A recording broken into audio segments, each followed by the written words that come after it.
Está escuchando Notimundo. Periodismo objetivo, responsable y equitativo. La Corte Nacional de Justicia inició el trámite para la extradición de Hernán Luque, expresidente del directorio de EMCO y quien es requerido por la justicia ecuatoriana por el presunto delito de delincuencia organizada. Esta es la entrevista de Fausto Yepes. Hoy con... En los estudios de FM Mundo estamos con la doctora Emma Tapia, presidenta subrogante de la Corte Nacional de Justicia, para hablar sobre dos temas importantes. Primero, la situación de la Corte Nacional de Justicia a propósito del contexto que hemos vivido en las últimas semanas, y también vamos a comenzar con este otro tema, la extradición de Hernán Luque. Se ha iniciado ya este proceso, hemos incluso leído al inicio del noticiero la reacción desde Argentina. Luque estará donde debe estar. Doctora Tapia, bienvenida. Muchas gracias por la entrevista. Aquí dispuesta a que ustedes pregunten y que el país sepa exactamente qué está pasando en la función judicial. Gracias, doctora. Más que nada para que nuestros oyentes y quienes nos están siguiendo a través de nuestras plataformas puedan entender en qué consiste este proceso de extradición. Se ha solicitado ya desde la presidencia de la Corte Nacional de Justicia. ¿Esto cuánto tiempo tomará? Entendemos, hay una predisposición por parte de las autoridades de Argentina. Esto tomará apenas días, seguramente. Mire, primero hay que aclarar a la ciudadanía que el proceso de extradición en realidad no es un proceso judicial propiamente dicho que se lleve a cabo desde la presidencia. Es un trámite un poco mixto entre administrativo y judicial, porque lo que hace el presidente de la Corte Nacional de Justicia es cumplir la orden de un juez. El juez le dice, mire, hay esta persona, tiene esta orden de detención, está en tal parte, tráiganlo. Y lo que hace la presidencia de la Corte es este trámite administrativo de enviar los papeles al país que corresponda, mostrar los documentos exactos que corresponde, porque caso contrario puede caerse el proceso, y decirle, mire, el señor es requerido en el país, está en su país, tenemos un convenio con usted, tráiganlo.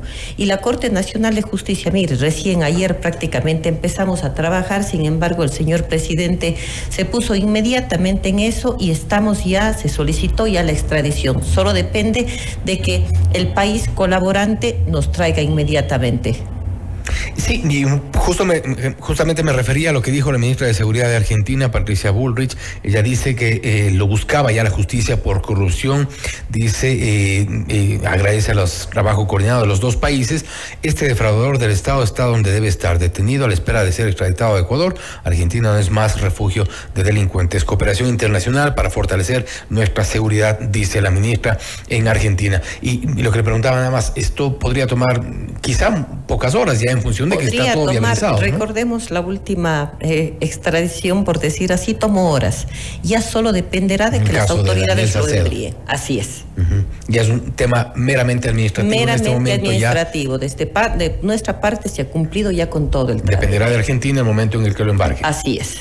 Estamos pendientes, sin embargo, de la Corte Nacional, porque recuerde que apenas llegue al aeropuerto tenemos que estar presentes con la policía, etcétera, y ponerlo a orden del juez competente.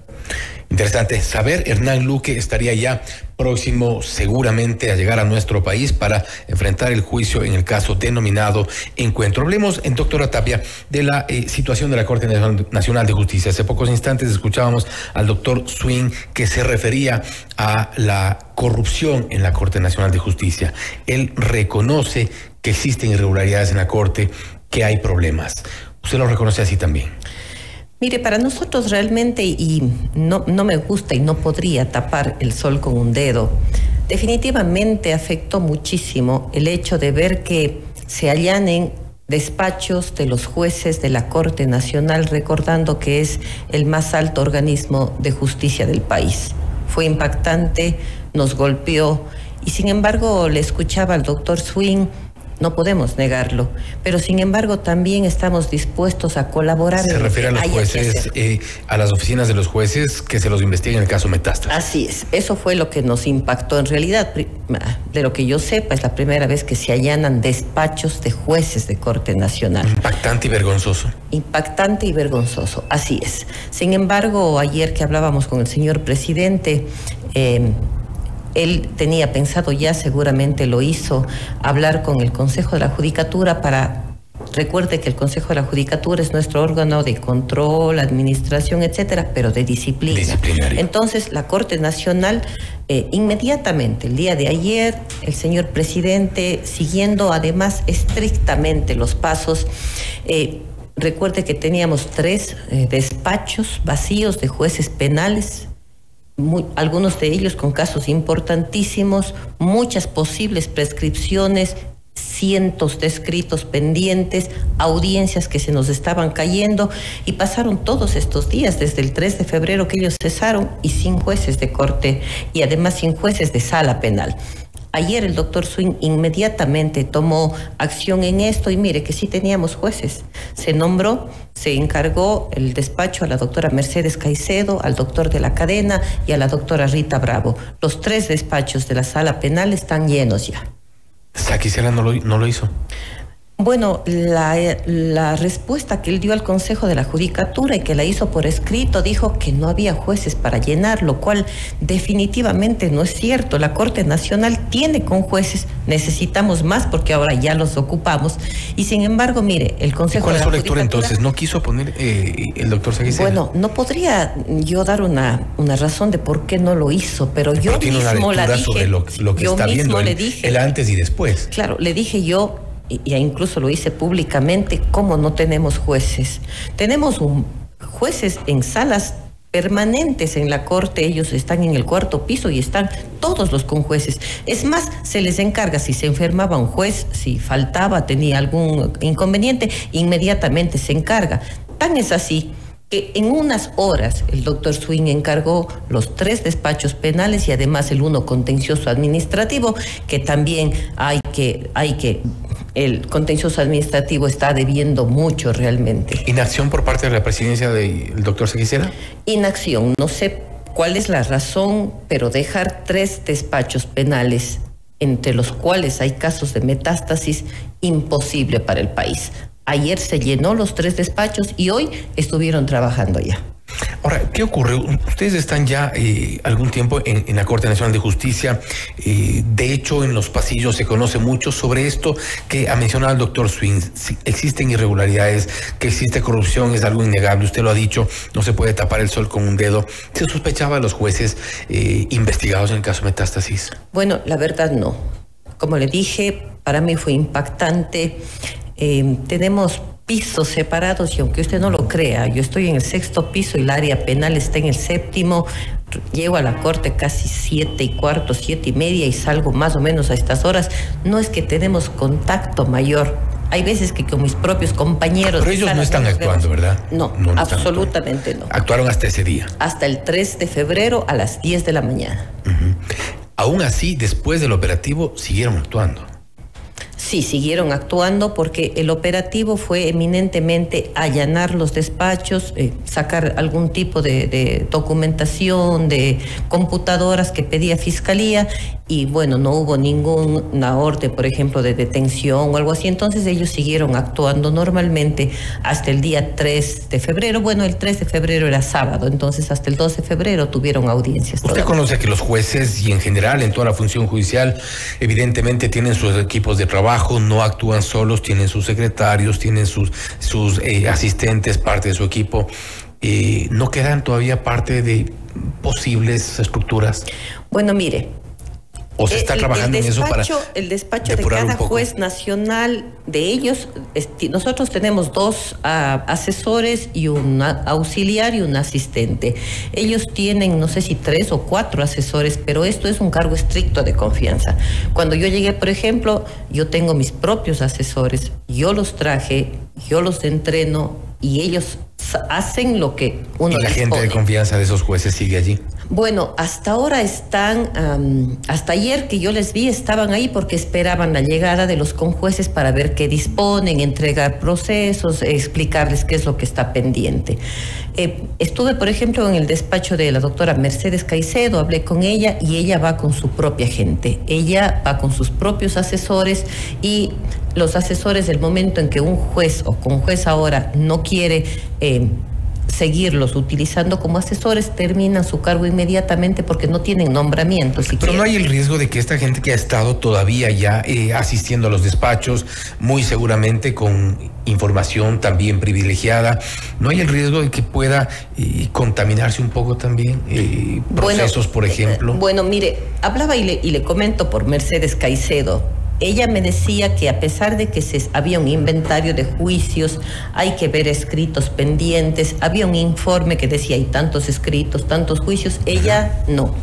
Ella hizo nuevamente todo el inventario, revisó de proceso en proceso, porque lo que más hay que ver en penal es, por ejemplo, una posible prescripción. Si usted no dicta inmediatamente, señala una audiencia, una sentencia, hay procesos que pueden prescribir, y en penal el momento que esto pasa queda fuera la persona. Que es parte de la dinámica de la corrupción que ha operado en muchos sectores de la justicia. Y que ha operado en muchos sectores de la justicia, así es, pero en la sala, le comento por este despacho concretamente, ella inmediatamente levantó el inventario y está señalando ya audiencias para todos los que están por prescribir primero, pero ella está con su propia gente, sus propios asesores, y cada uno de los conjueces que hoy se están haciendo cargo tienen que ver si traen sus propios asesores o siguen ocupando a los que están ahí.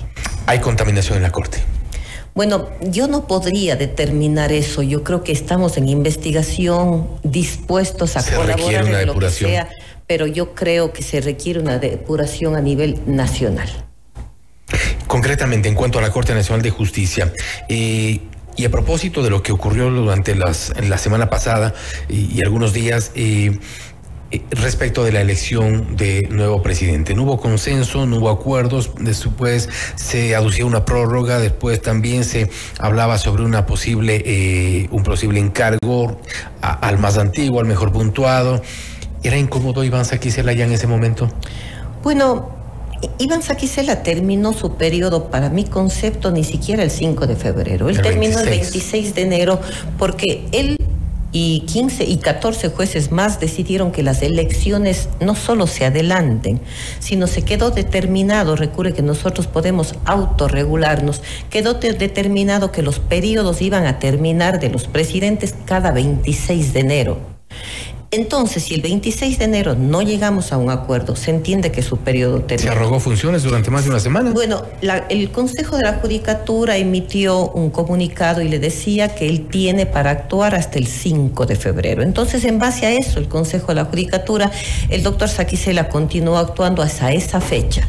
El Consejo de la Judicatura emitió una acción de personal, que es lo que corresponde, diciéndole: señor Saquicela, hoy es 5 de febrero, 9 de la noche, le comunicamos que usted ya no es presidente y que mañana tiene que integrarse. Y él presentó su renuncia. Y él presentó la renuncia a las 10:22, pero hay algo que sí debo aclarar.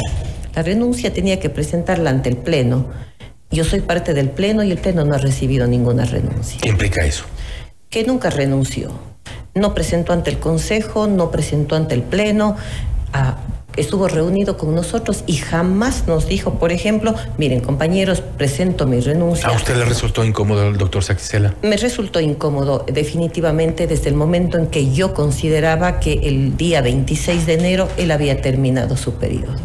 ¿Incómodo por sus actitudes después del 26 de enero? Incómodo por esas actitudes y por otras también. ¿Por ejemplo, cuáles? Yo, por ejemplo, fui quien le nominó a él para candidato a presidente, voté por él y le decía frente a los compañeros del Pleno: yo voy a estar apoyándole hasta que vea que cumpla lo que nos había ofrecido. ¿Y hasta cuándo se dio cuenta y cuándo se arrepintió?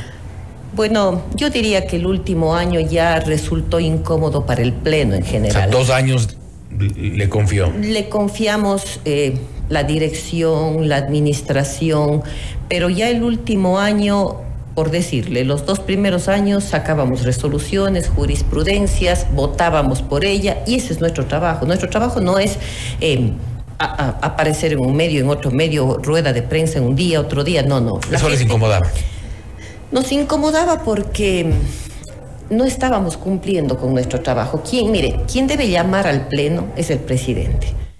Durante 4 semanas no hemos sido llamados al Pleno. Entonces, ¿qué está haciendo el Pleno? Si tenemos resoluciones pendientes, jurisprudencia pendiente, normativa... Pero en principio no está mal que aparezca a los medios, que dé cuentas a la ciudadanía, que responda a las preguntas de la prensa. Usted mismo está ahora acá con nosotros. Le agradecemos por haber venido. Pero ¿eso les molestaba quizá mucha exposición? Mire, y es como hablábamos con el doctor Swing, tenemos que ahora contarles qué está pasando en la Corte, tenemos que explicarles qué pasó estos días, cómo fue las elecciones, y eso es lo que nos preguntan. Pero nuestra función es trabajar. Queremos y tenemos ciertas cosas pendientes, muchas. No sé cuánto tiempo vamos a estar, pero el tiempo que estemos queremos empezar a trabajar. Y en el último año no se vio eso, no se vio trabajo de la Corte, escándalo tras escándalo, el presidente de la Corte Nacional en reunión con el presidente de la Asamblea, reunión con... Pero que era su primo, dijo que era... y el primo Virgilio Saquicela dijo que no había problema, que era... Bueno, en realidad no era primo. En realidad tienen el mismo apellido, pero no son primos. Eso, todo el mundo piensa que son primos, pero no lo son porque soy de la misma provincia y no lo son. Entonces, ese tipo de cosas yo creo, personalmente, la Corte Nacional y hubo otras personas en esa reunión. Y a otras personas además. No se las nombró, pero... varias veces le reclamamos eso. O sea, no es que nos quedamos callados. A él...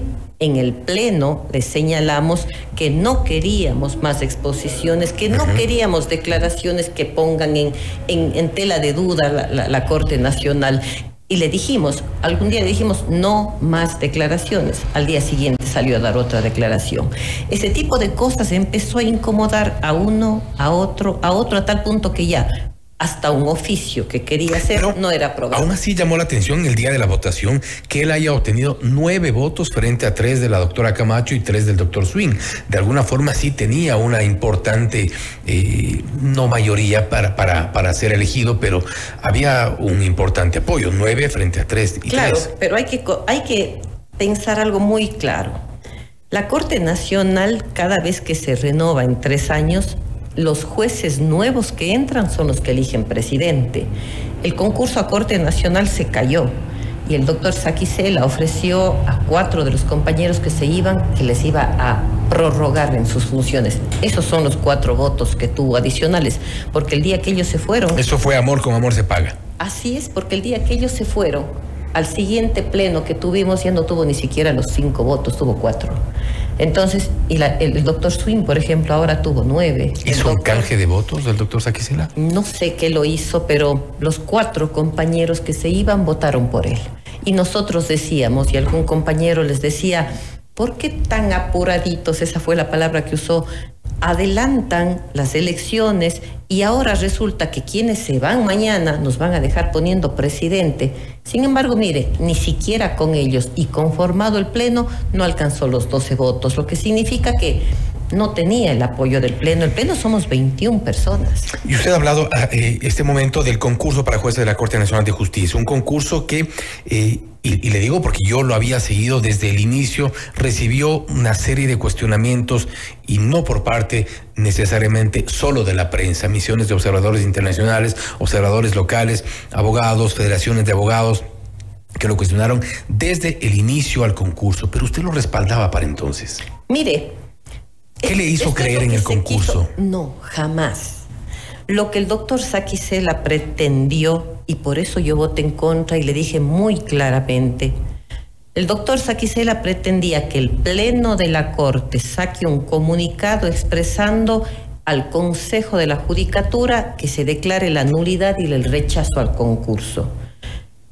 Como cada uno de nosotros tenemos funciones, como por ejemplo, no es función de un juez preguntar al procurador. ¿Usted no estaba de candidata? No, para nada. Pero había compañeros suyos que estaban aspirando. De mis compañeros 4 que votamos, ninguno estaba aspirando, no. Ya. Pero ¿por qué votamos en contra? No votamos a favor del concurso. Dio la impresión de que sí. No, votamos en contra de que nosotros como Pleno demos la opinión de un concurso al que no tenemos acceso. No tenemos injerencia y no podemos tenerla porque somos la Corte Nacional quienes va a recibir a estos jueces, pero no quien evalúa, quien califica, no. Lo que habíamos quedado muy claramente, y eso está en actas, es que nos oponemos a que el Pleno de la Corte Nacional tenga una intromisión en el Consejo de la Judicatura. Y dije muy claramente eso. No podemos meternos. ¿Cómo está el concurso?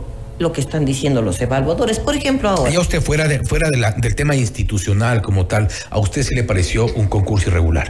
Bueno, no sé si irregular, pero yo que participé en un concurso, había muchas cosas que personalmente, como anterior concursante, no me gustaban.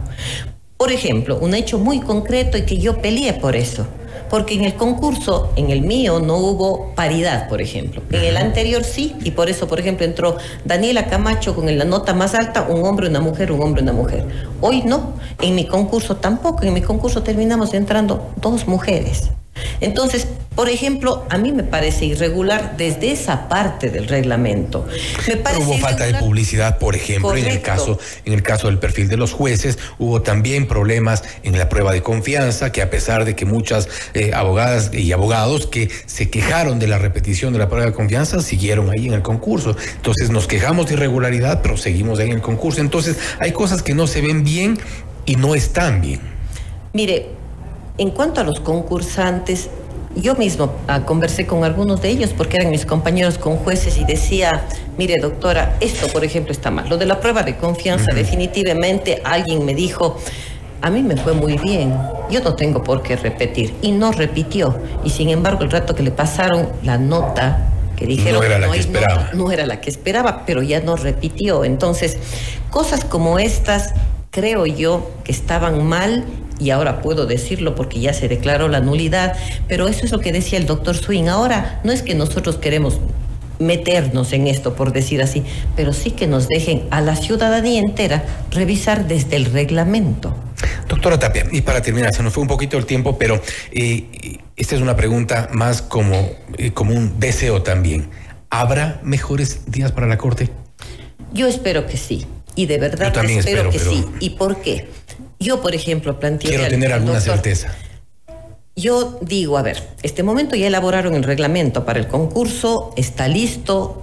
Ayer sacaron el concurso interno para nombrar los conjueces que nos faltan y están calificando, lo revisaba hace un momento, los méritos solo de jueces provinciales y de tribunales distritales. Y me parece correcto. Méritos, sus años en la función judicial, si han sido sancionados, si tienen procesos. Esto solo para el concurso interno con jueces temporales. Está listo el concurso, el reglamento para concurso de la Corte Nacional, y yo considero personalmente, por ejemplo, que se debería dejar al Consejo que esté en este momento actuar y que termine con este concurso. Y en el 2025, que ya nos toca enviar ya la terna, por ejemplo, para el concurso. Pero ya les pidieron que envíen. No nos han pedido. ¿No nos han pedido el Consejo? No nos han pedido, no. Van a darse su tiempo.